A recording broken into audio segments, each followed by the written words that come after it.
आज का विषय है डिजिटल दुनिया में ये जो लगातार उत्तेजना मिलती रहती है और डोपामिन की वो तलब जो कभी खत्म ही नहीं होती। ये आजकल हम सबकी जिंदगी का एक बड़ा हिस्सा बन गया है ना? बिल्कुल।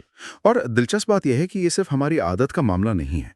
इसके पीछे हमारे दिमाग का पूरा विज्ञान काम कर रहा है। हाँ, तो इसी पे आज थोड़ी गहराई से बात करते हैं, जरूर।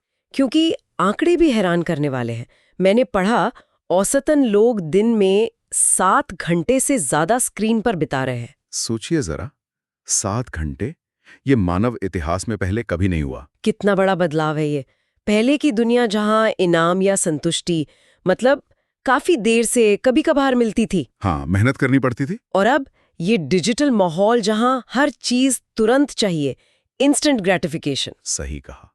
और ये जो डिजिटल प्लेटफॉर्म्स है ना, ये खास तौर पर इसी तरह डिजाइन किए गए हैं कि हमारे दिमाग के रिवॉर्ड सिस्टम को, मतलब डोपामीन को, अपने फायदे के लिए इस्तेमाल कर सकें। ये एक्सप्लॉइट करते हैं। ये बस यूं ही नहीं हो रहा है मतलब। नहीं नहीं, बिल्कुल नहीं। तो क्या ये हमारी इच्छा शक्ति की कमी से कहीं ज्यादा गहरा मामला है?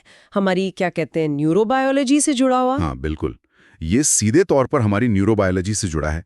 टेक्नोलॉजी बड़ी स्मार्टली हमारे डोपामाइन पाथवेज इस्तेमाल करती है ताकि हम उनसे बंधे रहें।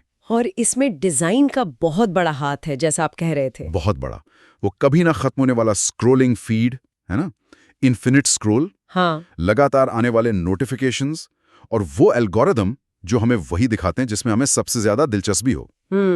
ये सब मिलकर हमें लगातार स्टिमुलेशन देते हैं, उत्तेजित रखते हैं ताकि हम लगे रहें। तो चलिए इसी को समझते हैं। ये डोपामाइन आखिर है क्या चीज, और ये टेक्नोलॉजी हमारे दिमाग के साथ कैसे खेल रही है? यहाँ से बात सच में इंटरेस्टिंग होने वाली है। बिल्कुल। डोपामाइन को अक्सर लोग प्लेजर केमिकल या खुशी वाला केमिकल कहते हैं, पर क्या ये पूरी सच्चाई है? ये एक बहुत कॉमन धारणा है, पर पूरी तरह सही नहीं है। डोपामीन सिर्फ खुशी का एहसास नहीं है। असल में ये एक आप कह सकते हैं प्रेडिक्शन एरर सिग्नल है। प्रिडिक्शन एरर मतलब अगर आपको उम्मीद से बेहतर इनाम मिला तो डोपामीन बढ़ेगा। अगर उम्मीद थी पर इनाम नहीं मिला या कम मिला तो डोपामीन का लेवल गिरेगा। अच्छा, तो ये असल में सीखने और मोटिवेशन के लिए, किसी काम को करने की प्रेरणा के लिए बहुत जरूरी न्यूरोट्रांसमीटर है। उम्मीद और हकीकत का अंतर। जी। ये इंटरेस्टिंग है। तो ये सीखने में कैसे रोल प्ले करता है? देखिए, हमारे दिमाग में रिवॉर्ड से जुड़े खास रास्ते होते हैं, पाथवेज। जब हमें कोई अनपेक्षित मतलब अनएक्सपेक्टेड इनाम मिलता है, डोपामीन रिलीज होता है और दिमाग को सिग्नल मिलता है कि अरे, ये गतिविधि अच्छी थी, इसे दोहराओ।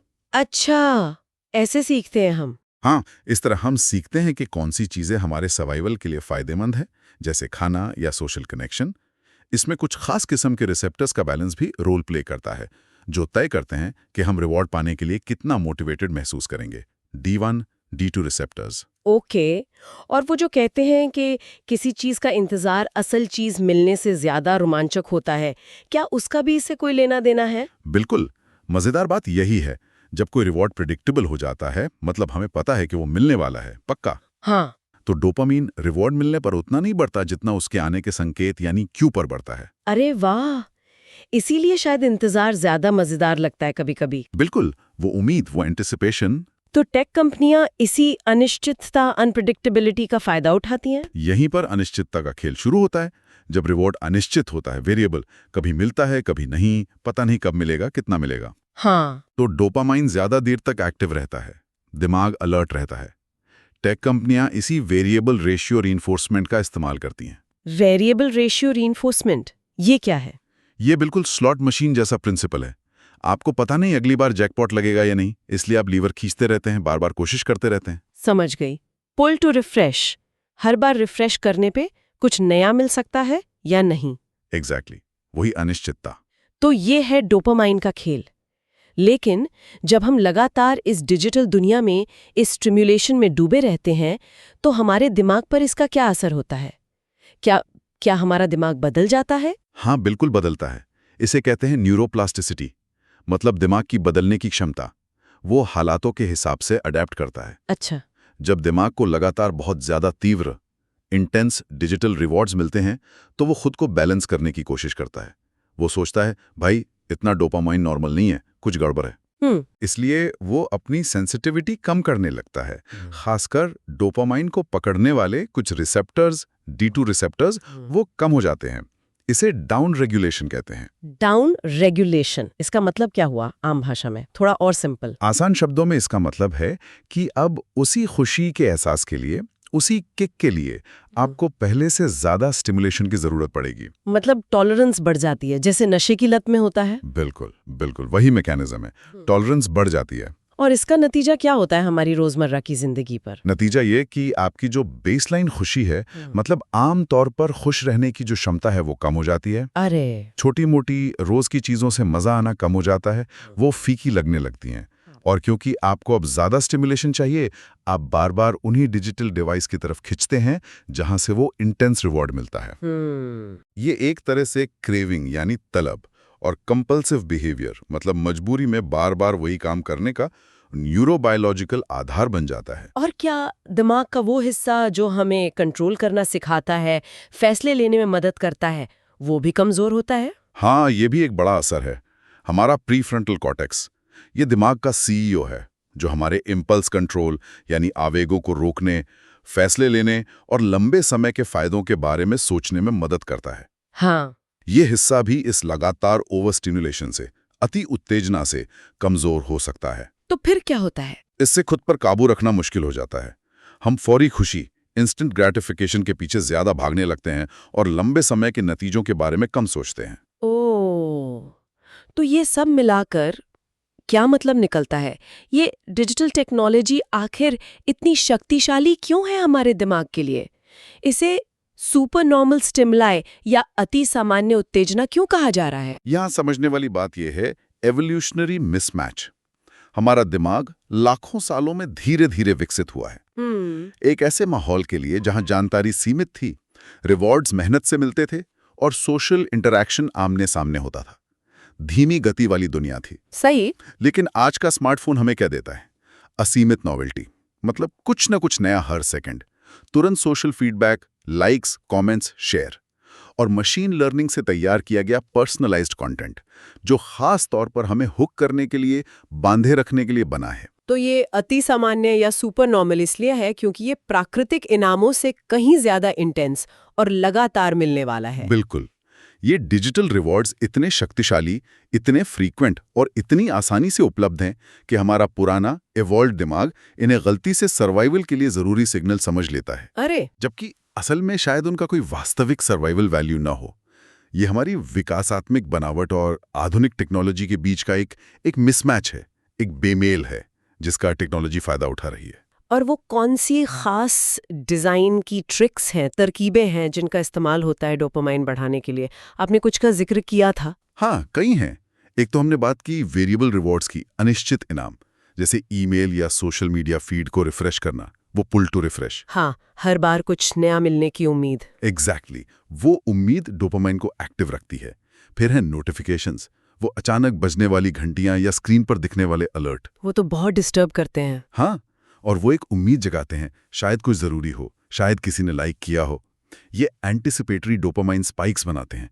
कई बार तो बिना नोटिफिकेशन के भी फोन चेक करने की इच्छा होती है ना? हाँ हाँ, बिल्कुल होती है, वो आदत बन जाती है। वो इसी उम्मीद वाली डोपामाइन उछाल की वजह से है। अच्छा, और ये लाइक्स, शेयर्स, फॉलोअर्स का क्या चक्कर है? ये कैसे काम करते हैं? सोशल मीडिया के ये आंकड़े, लाइक्स, शेयर्स, फॉलोअर्स, ये सोशल वैलिडेशन यानी सामाजिक स्वीकृति को नंबरों में बदल देते हैं, क्वांटिफाई कर देते हैं। हम सबको समाज में पहचान और स्वीकृति की जरूरत होती है, ये हमारी बेसिक नीड है। ये मैट्रिक्स उसी जरूरत को टारगेट करके डोपामिन रिलीज करवाते हैं। और जब हम दूसरों से अपनी तुलना करते हैं, सोशल कंपैरिजन, तब ये असर और बढ़ जाता है। दूसरों की परफेक्ट लाइफ देखकर या अपने लाइक्स को दूसरों से कंपेयर करके डोपामिन ऊपर नीचे होता रहता है। और एल्गोरिदम का क्या रोल है इसमें? वो कैसे काम करते हैं? एल्गोरिदम तो जैसे इस खेल के मास्टरमाइंड हैं। ये हमारे हर क्लिक, हर स्वाइप, हर लाइक, हर शेयर को ट्रैक करते हैं। ये सीखते हैं कि हम क्या देखते हैं, किस पोस्ट पर रुकते हैं, कितना समय बिताते हैं। अच्छा। और फिर वो हमें ठीक वैसा ही पर्सनलाइज कंटेंट परोसते हैं जो हमारे डोपामिन सिस्टम को सबसे ज्यादा एक्टिवेट करे। मतलब वो हमें और फंसाते जाते हैं। हाँ, ये एक तरह का फीडबैक लूप बन जाता है। हम जो देखते हैं उससे एल्गोरिदम सीखता है और फिर हमें और ज्यादा वैसा ही कंटेंट दिखाता है, जिससे हम और ज्यादा बंध जाते हैं और ज्यादा समय बिताते हैं। ये तो पूरी अटेंशन इकोनॉमी यानी ध्यान खींचने वाली अर्थव्यवस्था का मॉडल लगता है। बिल्कुल, यही है अटेंशन इकोनॉमी। इन प्लेटफॉर्म्स का पूरा बिजनेस मॉडल ही हमारे ध्यान पर, हमारे अटेंशन पर और हमारी स्क्रीन पर बिताए समय यानी एंगेजमेंट पर टिका है। वो हमारा ध्यान बेचते हैं। हाँ, वो हमारा ध्यान विज्ञापन दाताओं को बेचकर पैसा कमाते हैं। हमारे डेटा का इस्तेमाल करते हैं टारगेटेड एड्स के लिए।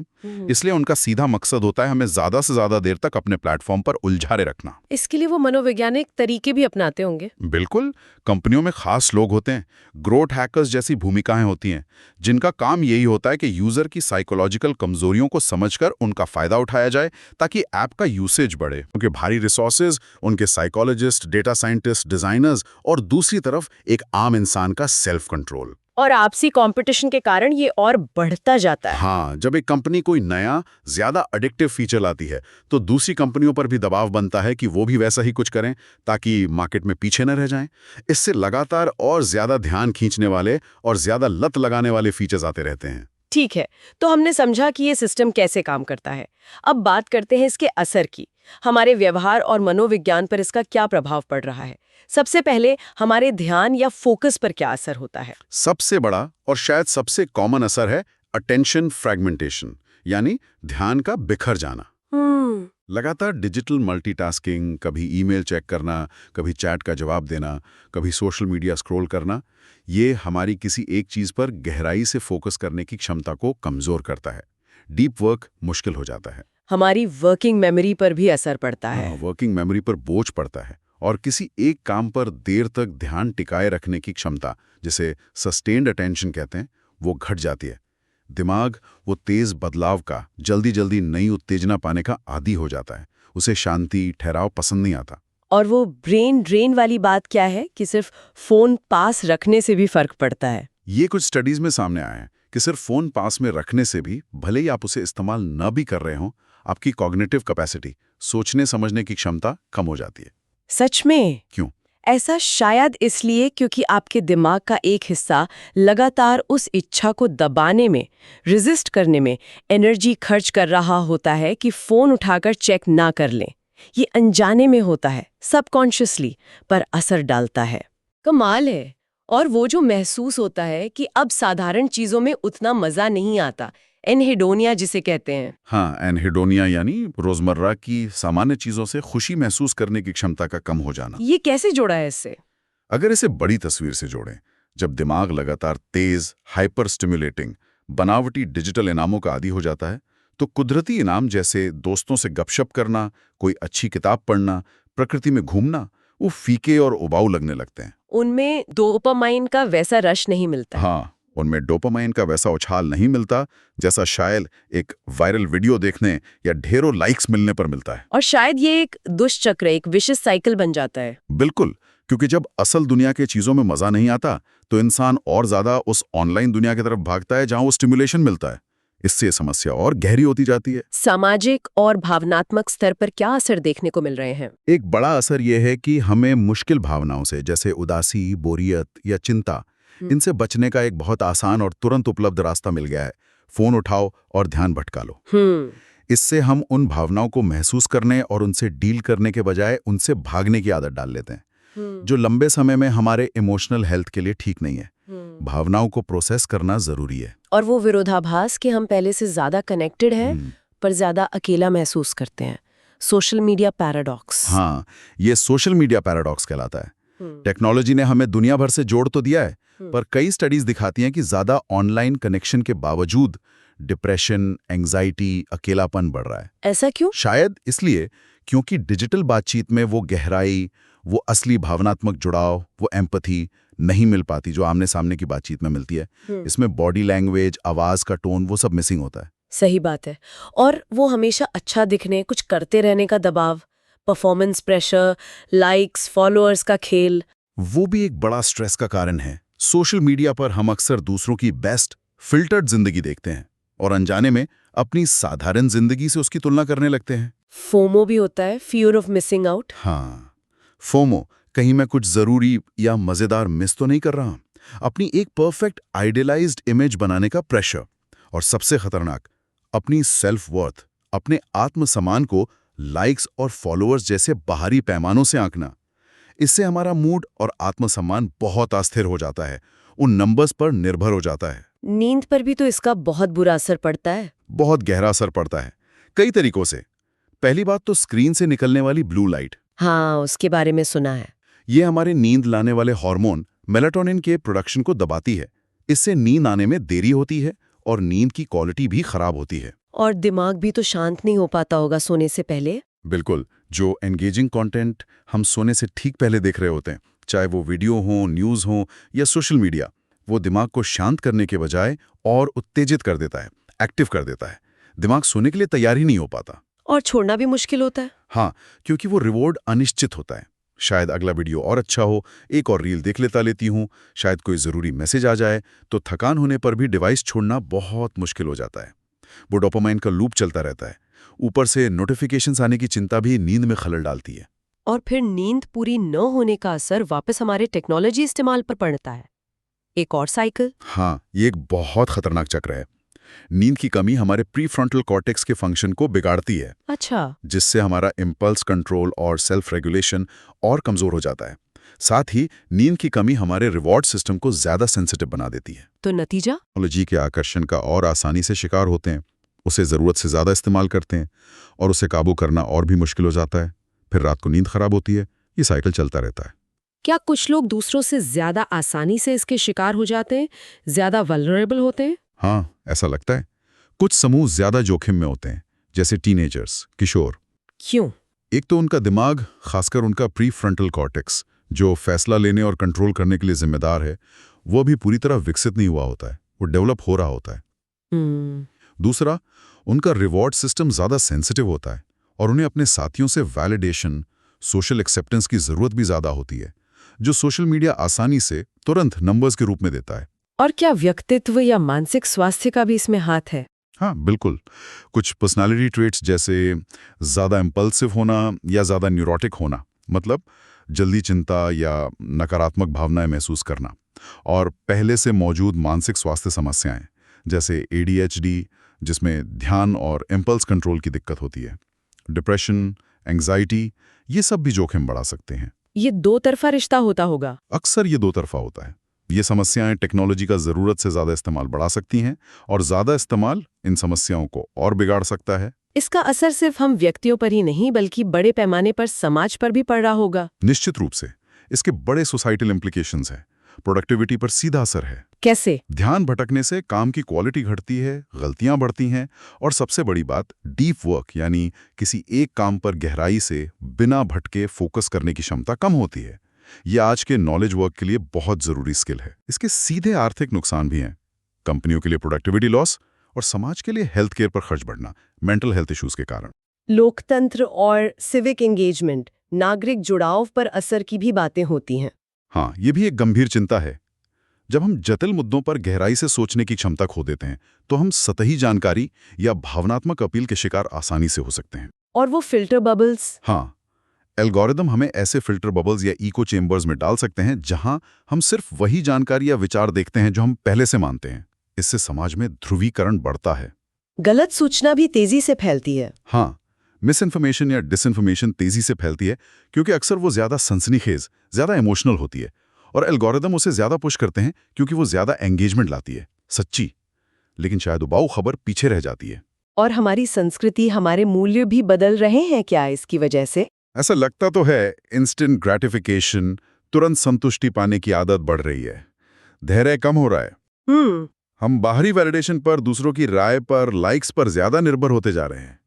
कई बार ऐसा लगता है कि लोग अनुभवों को जीने के लिए नहीं, बल्कि उनका कंटेंट बनाने के लिए, उन्हें ऑनलाइन शेयर करने के लिए जी रहे हैं। ये तो काफी गंभीर तस्वीर है। तो क्या किया जा सकता है? क्या हम पूरी तरह इसके गुलाम हैं, या इससे बचने या इसका असर कम करने के लिए कुछ कर सकते हैं? नहीं, हम गुलाम नहीं हैं। ये एक जरूरी सवाल है और अच्छी बात यह है कि कई स्तरों पर काम किया जा सकता है। जैसे कि? व्यक्तिगत स्तर पर सबसे प्रभावी तरीका शायद अपने माहौल को बदलना है। टेक्नोलॉजी को अपने से दूर रखना, खासकर जब फोकस वाला काम करना हो या सोना हो। नोटिफिकेशंस बंद करना। बिल्कुल, नोटिफिकेशंस बंद करना या कम करना, स्क्रीन टाइम लिमिट सेट करना, ऐसी एक्टिविटीज में समय बिताना जो ध्यान को बहाल करे, जैसे प्रकृति में समय बिताना, मेडिटेशन करना, कोई बिना स्क्रीन वाली हॉबी अपनाना। जरूरत पड़ने पर थेरेपी जैसे सीबीटी या एसीटी या माइंडफुलनेस का अभ्यास भी बहुत मदद कर सकता है। और क्या टेक्नोलॉजी के डिजाइन में भी बदलाव की उम्मीद है? Ethical design. हाँ, एथिकल डिजाइन की बात हो रही है। ऐसा डिजाइन जो यूजर की भलाई को सिर्फ एंगेजमेंट बढ़ाने से ऊपर रखे, जैसे नोटिफिकेशंस को बैच में देना, मतलब एक साथ दिखाना, ना कि लगातार। अनिश्चित इनामों का इस्तेमाल कम करना, टाइम वेल स्पेंट फीचर्स लाना। लेकिन क्या कंपनियां ऐसा करेंगी? उनके बिजनेस इंटरेस्ट के खिलाफ नहीं है ये? यही सबसे बड़ी चुनौती है। कंपनियों के व्यावसायिक हित अक्सर यूजर की भलाई के आड़े आते हैं, इसलिए रेगुलेशन या बाहरी दबाव की भी जरूरत पड़ सकती है। और बड़े स्तर पर जैसे शिक्षा या पब्लिक हेल्थ के जरिए। हाँ, डिजिटल लिटरेसी बहुत जरूरी है लोगों को, खासकर बच्चों और युवाओं को ये समझाना कि ये प्लेटफॉर्म कैसे काम करते हैं, कैसे उनकी साइकोलॉजी का इस्तेमाल करते हैं, ताकि वो ज्यादा सचेत यूजर बन सकें। पब्लिक हेल्थ कैंपेन, बिल्कुल। जैसे तंबाकू या नशे के खिलाफ कैंपेन चले थे, वैसे ही डिजिटल वेलनेस पर अभियान चलाए जा सकते हैं। स्कूल या ऑफिस में नियम बनाए जा सकते हैं, जैसे क्लासरूम या मीटिंग्स में डिवाइस फ्री जोन बनाना। ठीक है, तो व्यक्तिगत, तकनीकी और सामाजिक कई स्तरों पर कोशिशें की जा सकती हैं और करनी होंगी। जाते जाते कोई एक आखिरी विचार जो हमारे सुनने वालों को सोचने पर मजबूर करे। शायद ये सोचना जरूरी है कि ये टेक्नोलॉजी सिर्फ हमारी आदतें या हमारा ध्यान ही नहीं बदल रही है, ये शायद हमारे सोचने का तरीका, हमारे रिश्ते, हमारी वैल्यूज और आखिरकार हमारे समाज की दिशा को भी बदल रही है। तो सवाल ये है कि हम अनजाने में बस स्क्रीन पर उंगलियां फिराते हुए किस तरह के भविष्य की ओर बढ़ रहे हैं। क्या हम इन ताकतों को बेहतर समझकर, ज्यादा सचेत होकर अपने अनुभव को, अपनी जिंदगी को और अपने समाज को बेहतर दिशा दे सकते हैं? ये सवाल हम सबको खुद से लगातार पूछना चाहिए। बिल्कुल, ये सोचने वाली बात है। तो ये थी आज की हमारी चर्चा डिजिटल अति उत्तेजना और डोपामाइन के इस जटिल जाल पर। उम्मीद है आपको ये जानकारी उपयोगी लगी होगी और सोचने के लिए कुछ नया मिला होगा। हाँ, उम्मीद है। Okay, so we hope you liked our today's discussion. For more such discussion, subscribe to our channel Talk and Heal. See ya.